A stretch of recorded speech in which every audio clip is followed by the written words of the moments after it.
never feel happy.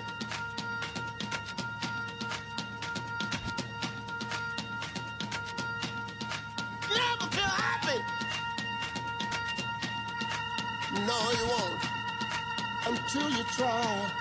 You never feel happy. Vivre avec les VIH, c'est maintenant l'émission d'une heure chaque semaine pour parler des questions qui comptent dans la vie des séropositifs et de ceux qui les aiment, mais aussi pour parler de santé sexuelle et de prévention. Aujourd'hui, je vous propose les témoignages de Marie, jeune femme qui va nous raconter son histoire par le biais de celle de son père.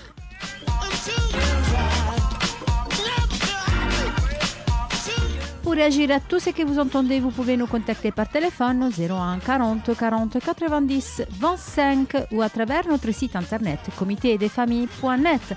Vous pouvez également nous suivre sur Facebook, Instagram et Twitter. La version podcast est disponible sur Apple Podcasts, Spotify, Audioblog et YouTube. N'hésitez surtout pas à nous laisser des commentaires, des étoiles si vous avez aimé cette émission.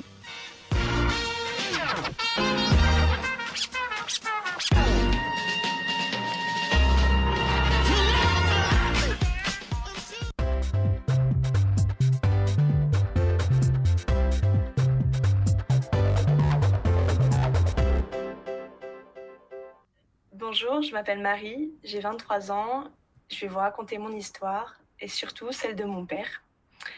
Nous sommes le 5 juin 2022. Nous sommes chez lui, en Savoie, dans sa maison. Il fête son anniversaire et pour l'occasion, on reçoit des amis à lui. Et donc, dans sa petite maison, on pousse un peu les murs pour accueillir tout le monde. L'ambiance est chaleureuse, tout le monde rigole, c'est assez joyeux. Et vient la fin de la soirée, tout le monde va se coucher, donc on laisse les chambres aux invités. Et moi, je dors à l'étage, dans le salon à l'étage qui donne sur l'escalier, qui lui-même donne sur la salle à manger en bas, où mon père est là avec un vieil ami à lui. Ils discutent un peu de tout et de rien. Mon père parle fort, il a toujours parlé très fort, et j'entends des bribes de leur conversation. J'entends pestiférer, c'est le premier mot que j'entends. On m'a traité comme un pestiféré. Vincent, à l'époque, il parle de son frère.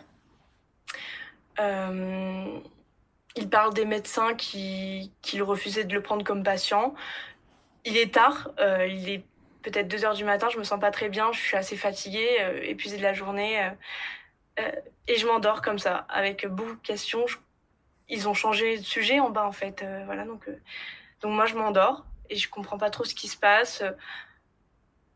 Le lendemain matin, je me réveille et je peux pas m'enlever la petite conversation que j'ai entendue de la tête. Et donc, quand tous nos amis furent partis, je confronte mon père, je lui demande de s'asseoir sur le canapé, je le regarde et je lui dis « Papa, hier soir, j'ai entendu que t'étais malade. » Et il me regarde et sans peur, sans appréhension, droit dans les yeux, il me dit « Oui, ma chérie, ça fait 36 ans que je suis séropositif. » Et là, c'est un peu la claque, ouais. J'étais pas au courant. Voilà. Il me l'a caché pendant donc 20 ans. Et toi, Marie, sur le moment où il t'a dit ça, tu dis c'est une claque. Je pense que pour toi, est-ce que séropositif, pour toi, c'était quelque chose de complètement nouveau? Tu avais quelques informations, t'as pensé quoi tout de suite quand t'as dit ça? Aucune information. J'avoue que j'étais pas tellement renseignée. J'ai un peu honte du coup, après coup, mais c'est vrai que j'étais pas plus renseignée que ça. De façon basique, ce qu'on apprenait à l'école, au collège, au lycée, ce qu'on nous répète un peu. Mais c'est vrai que là, ça concerne mon père directement. Donc j'ai une peur en fait. Parce que qui dit père dit lien de filiation, dit ma mère, dit mon frère, moi. Enfin, c'est un peu tout ça. C'est beaucoup de questions qui s'entrechoquent. Et j'ai peur, en fait, un peu tout de suite. J'avoue que ma première réaction, c'est de la peur. Je lui dis tout de suite, maman, est-ce qu'elle est au courant? J'avais peur que ma mère soit pas au courant. Enfin, voilà, il me dit, oui, ta maman est au courant. Et je lui dis, et moi, et maman, enfin, est-ce qu'on a le VIH, quoi? Est-ce qu'on l'est aussi? Et il me dit: «Non, ma chérie, pas du tout, vous avez rien, ni toi, ni ton frère, ni ta mère, voilà, t'inquiète pas là-dessus, tout va bien, quoi». Il t'a tranquillisé du coup par rapport à vous, à votre santé. Après, j'imagine que toi, tu as commencé à te préoccuper de sa santé à lui. J'imagine que tu lui as Oui. demandé comment ça va. Tout de suite, j'ai eu peur, je me suis dit: «Mais, est-ce que tu vas mourir? Est-ce que» puis, tout de suite, il me dit: «Non», il me dit: «L'espérance de vie, ça change rien, je suis en bonne santé».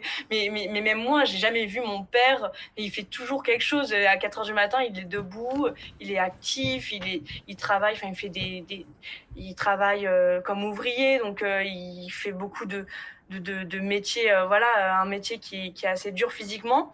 Et moi, j'ai jamais perçu quoi que ce soit qui pouvait faire penser à ce que mon père puisse être malade, entre guillemets, parce qu'il est seulement infecté par le VIH, il n'en est pas malade. Mais voilà, rien qui pouvait me laisser penser qu'il avait quoi que ce soit. Hmm. On va revenir du coup sur cette fin de l'histoire, parce que maintenant que tu nous as révélé la fin, on peut repartir du début. Qu'est-ce que tu as pu reconstruire de l'histoire de ton papa, de l'histoire d'amour qu'il a porté à la naissance de toi et ton frère? Oui, alors, mon père, a vécu en Afrique quand il était tout petit et il adorait l'Afrique. C'était vraiment quelque chose, voilà, il adorait, l'Afrique, c'était une passion pour lui, son histoire et cetera. Et hem et donc son petit frère né en Afrique, ils ont vécu là-bas quand ils étaient petits, son petit frère né en Afrique et ils sont tous les 2 très, très proches. C'est son meilleur ami, son petit frère. Ils ont quelques années de différence, ils se ressemblent beaucoup, et quand ils ont la vingtaine, ils décident de repartir en Afrique, en Algérie pour aller travailler. Et là, bon, voilà, la chronologie est assez compliquée, mais je sais que mon oncle tombe malade, il doit être rapatrié en France. On découvre qu'il a le VIH, qui se transformera assez vite en la maladie du sida. Euh, voilà, c'est mon père sait également, enfin découvre également que lui aussi a le VIH. Il va comparé à mon oncle, il va se battre, il va prendre des traitements, les médicaments. Enfin, voilà, ma mère me racontait qu'il prenait parfois jusqu'à 10 médicaments par jour pour pouvoir contrôler sa charge virale. C'était très très lourd. Mon père décide de se battre. Son frère décède.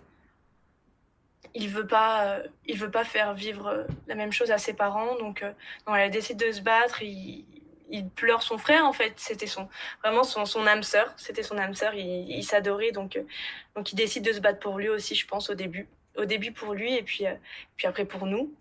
Euh, il va faire plusieurs missions humanitaires au Sénégal. Il va également partir à Madagascar, où il va réhabiliter des dispensaires, il va faire la pesée des bébés. Et puis de Madagascar, il va arriver à La Réunion. Et à La Réunion, il rencontre ma mère au début voilà, des années 90. Il rencontre ma mère. Mon père est infecté donc, depuis 1985-86 à peu près. Et, euh, et donc il rencontre ma mère, il lui dit tout de suite ce qui se passe. C'est une belle histoire d'amour au début. Donc voilà, il lui dit très honnêtement qu'il a le VIH et qu'il ne sait pas trop en fait de quoi demain est fait. Surtout qu'à l'Institut Pasteur, quelques années avant, on lui a dit, bah, monsieur, vous avez que 2 semaines à vivre. Donc c'est difficile en fait d'envisager le futur, l'avenir. On ne sait jamais de quoi ce sera fait, surtout que c'est vraiment les tout débuts de la trithérapie en 96, donc tout est assez incertain en fait. Mon père il a beaucoup d'effets secondaires de tous les médicaments qu'il prend, il est assez maigre, enfin, voilà, c'est assez compliqué cette période-là. Et en même temps, au milieu de tout ça, il y a l'amour entre un homme et une femme, et un désir d'enfant. Et je pense que c'était son plus grand rêve à mon père. Voilà. On a tous des rêves. Son plus grand rêve à mon père, c'était d'avoir des enfants dans cette société pleine de discrimination, en fait, où les personnes séropositives sont vues comme des pestiférés. Voilà. Beaucoup de stigmatisation. Au milieu de tout ça, mon père, son plus grand désir, c'était nous. Et du coup, il a annoncé à ta mère sa séropositivité et son désir d'enfant. Et comment ils se sont comportés? Comment ils ont essayé de vous avoir?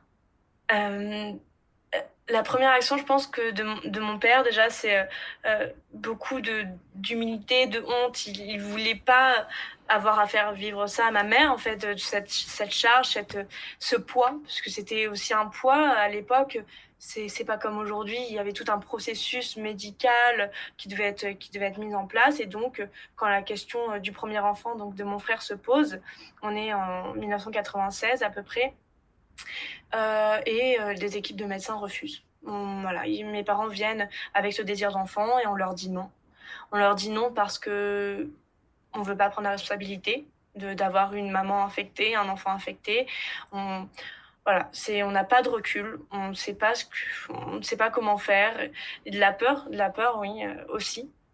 Et donc voilà, on refuse. Et puis il y a un médecin qui va finir par accepter en disant à mes parents, vous avez qu'une seule tentative. On vous accompagne, mais ce sera qu'une seule fois. Si ça fonctionne pas à l'instant T, on abandonne. Et le miracle de la vie, voilà, c'est ce moment-là qui fonctionne. Donc ma mère va être mise sous traitement, il me semble. On va faire plusieurs, voilà, on va faire plusieurs analyses sanguines pour savoir si elle n'est pas infectée. Plusieurs stades de grossesse, 3 mois, 6 mois, 9 mois. Bon voilà, à l'époque c'était vraiment, on essayait de se protéger au maximum, donc on encadrait tout ça du mieux possible. Après la naissance de mon frère aussi, et tout va bien. Voilà, ma mère, tout va bien, mon frère, tout va bien, et là c'est très beau, donc une grande bénédiction. Ils se satisfont de ce premier garçon. Pour mon père, c'était un bonheur absolu dans cette voilà tout ce qui se passe en France à ce moment-là, d'avoir cet enfant-là. Et puis la question se repose quelques années plus tard.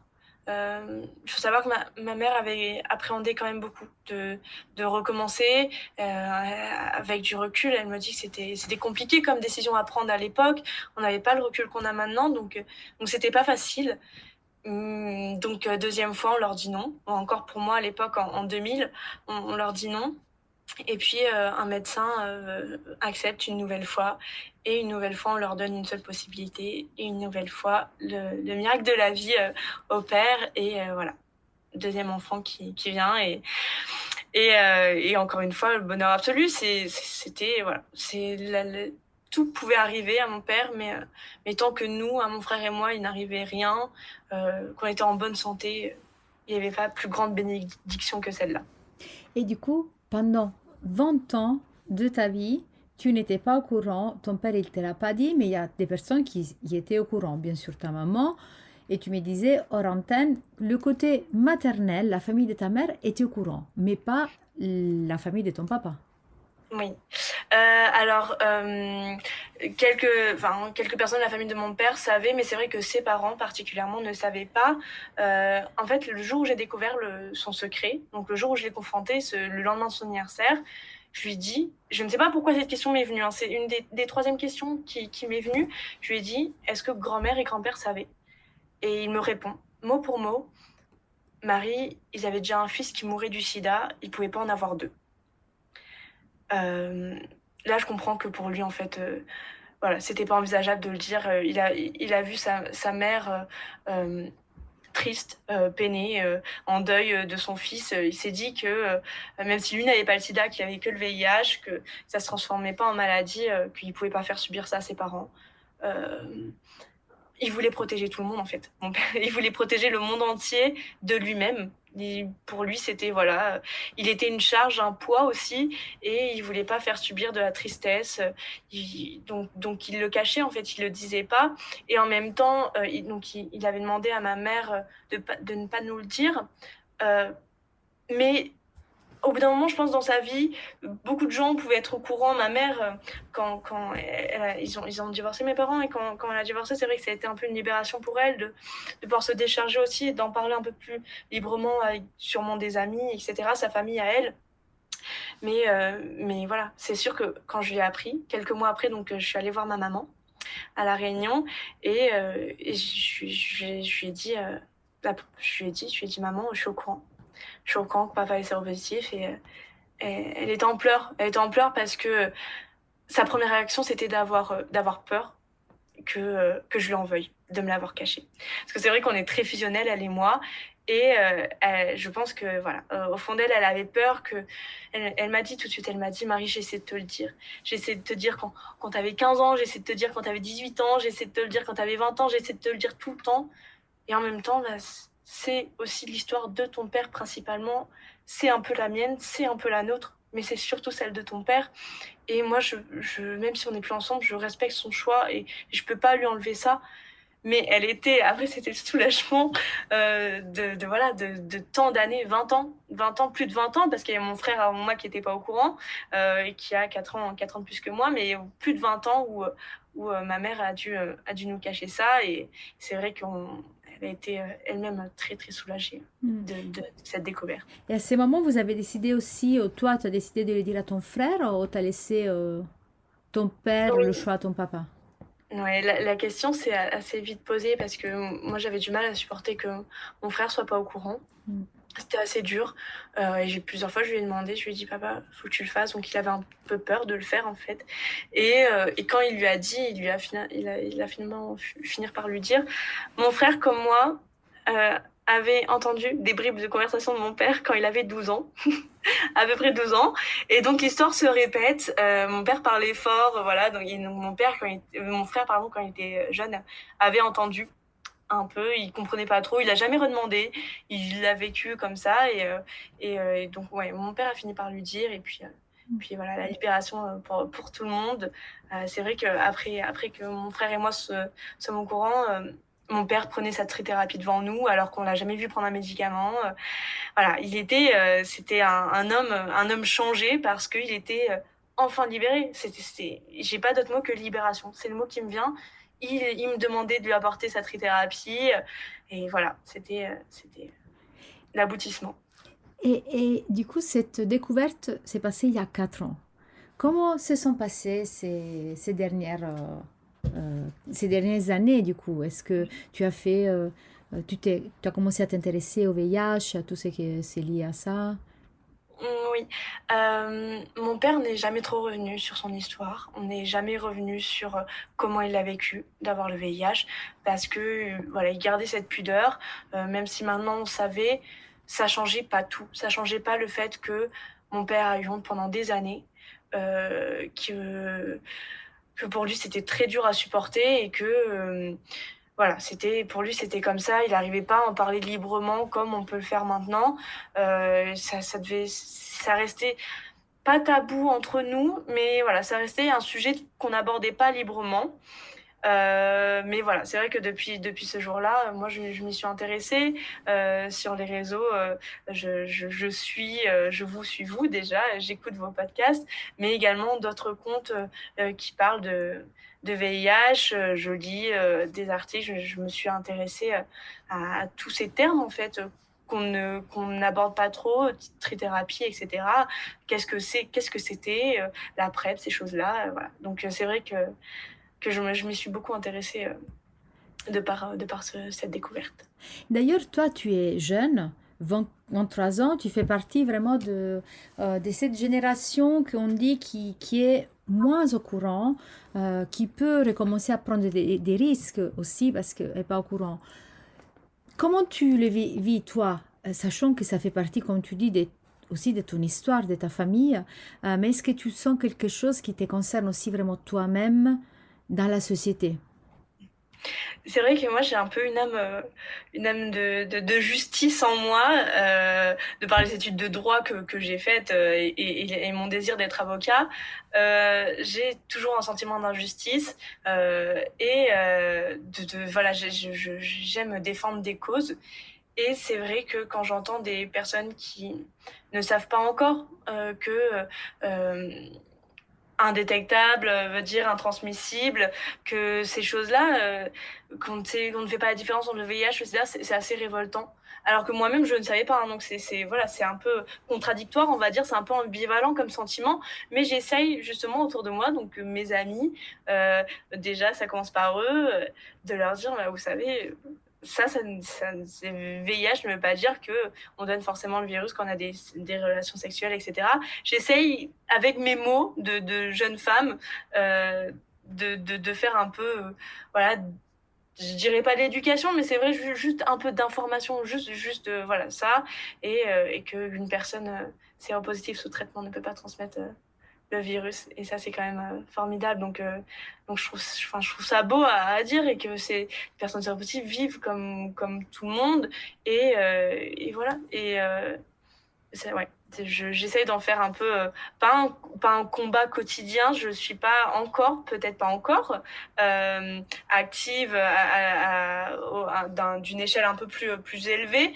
Et voilà, c'était Marie. Je la remercie énormément. Un grand, énorme merci à Marie qui nous a contactés par les billets d'Instagram parce qu'elle avait vraiment le désir de nous raconter cette histoire. Donc, vous l'avez entendu, une jeune femme de 23 ans qui a appris 3 ans plus tôt que son papa était atteint du VIH depuis 36 ans. La découverte est une surprise pour elle, qui à l'époque n'avait pas de connaissances approfondies de cette pathologie. Depuis, elle s'est renseignée et a décidé de reconstruire l'histoire de ce secret long de 36 ans à travers les voyages de son père, de la maladie à la rencontre avec sa compagne qui sera la mère de ses enfants jusqu'à aujourd'hui, un voyage de l'Europe à l'Afrique jusqu'à la Réunion. Merci encore un grand merci à Marie.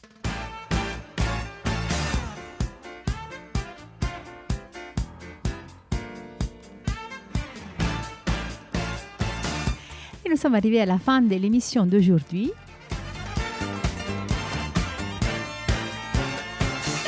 Vivre avec les VIH, je vous donne rendez-vous la semaine prochaine. Portez-vous bien. À bientôt.